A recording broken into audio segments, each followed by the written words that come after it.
Bhavnagar market yard અચોક્કસ મુદતને પગલે બંધ રાખવાનો નિર્ણય લેવામાં આવ્યો છે।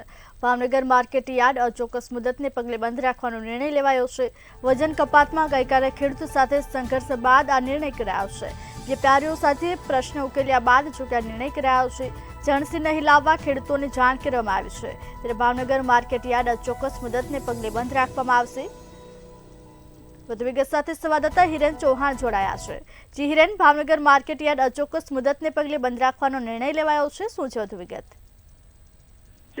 ગઈકાલે કહીએ તો ભાવનગર માર્કેટિંગ યાર્ડ ખાતે ખેડૂતોને જે જણસી લાવતા હોય છે, જે કપાસની અંદર જે બારદાન હોય છે તેનો વજન કપાત કરવાની જે વાત હતી તેને લઈને વિરોધ થયો હતો। આ વિરોધમાં ખેડૂતોએ જે માર્કેટિંગ યાર્ડ હરાજી હતી તે બંધ કરાવી હતી, પરંતુ માર્કેટિંગ યાર્ડના જે સત્તાધીશો છે તેના દ્વારા ખેડૂતો અને વેપારી વચ્ચે સમાધાન કરીને ગઈકાલે જે હરાજી શરૂ કરવામાં આવી હતી।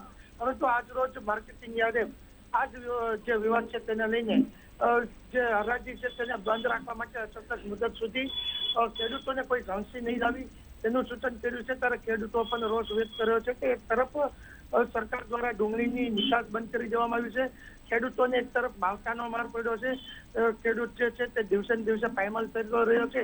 ત્યારે માર્કેટિંગ યાર્ડ ખાતે જે આ નિર્ણય લેવામાં આવ્યો છે તેનો વિરોધ કરવામાં આવ્યો છે અને જે બારદાન કપાતની જે વાત છે તેનો પણ ખેડૂતોએ વિરોધ કર્યો છે કે જ્યારે પણ હરાજી શરૂ થશે ત્યારે જે બારદાન કપાતની જે વાત આવશે તો ખેડૂત ચોક્કસપણે તેને સ્વીકારશે નહીં।